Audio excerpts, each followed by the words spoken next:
ఈ రోజే డౌన్లోడ్ చేయండి. మీ ఫేవరెట్ షోస్ చూడండి. ఏ బాబు ఆగండి ఆగండి ఆగు. మిమ్మల్ని మీకే చెప్పేది ఆపండి ఆపండి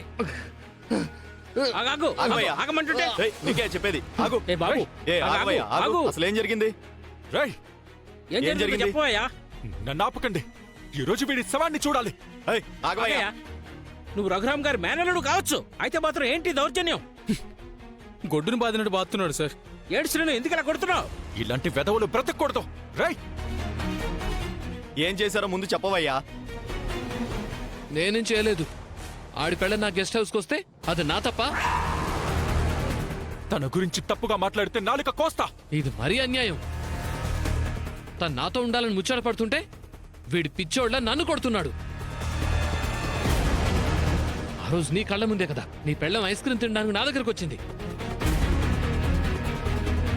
వచ్చిందా లేదా? అలాగే నా గెస్ట్ హౌస్ కూడా వచ్చింది. చేతనైతే పెళ్ళాన్ని అదుపులో పెట్టుకోవాలి, అంతేగాని నన్ను కొట్టడం కాదు. ఏంటి శ్రీను, నీ భార్య వీడి గెస్ట్ హౌస్కి వెళ్ళిందా? కాదని చెప్పమానండి. చెప్పు శ్రీను, వెళ్ళిందా లేదా? అదిగో ఆద్య కూడా వచ్చింది.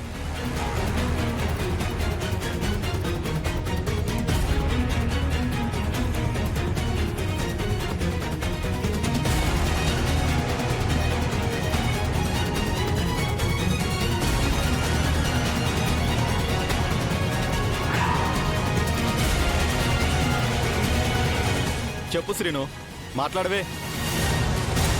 ఆద్య, నువ్వు నా గెస్ట్ హౌస్కి వచ్చావా లేదా? నిజం చెప్పు.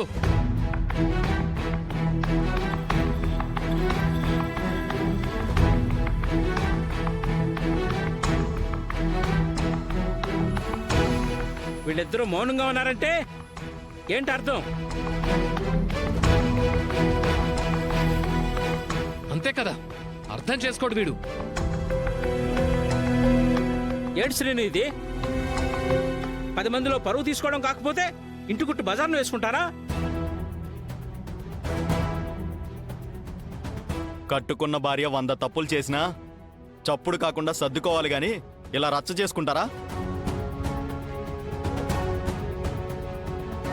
చేతనైతే నీ భార్యని కంట్రోల్లో పెట్టుకో.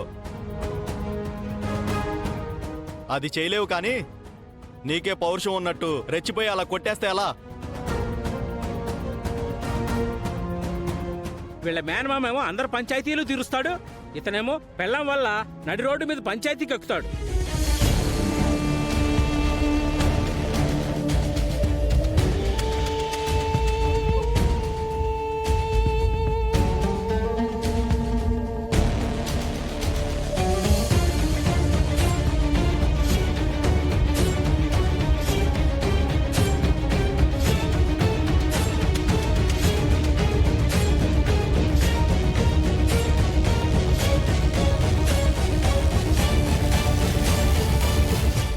పదండి ఏయ్, పదండి పదండి, పదండి, పదండి. వెళ్దాం.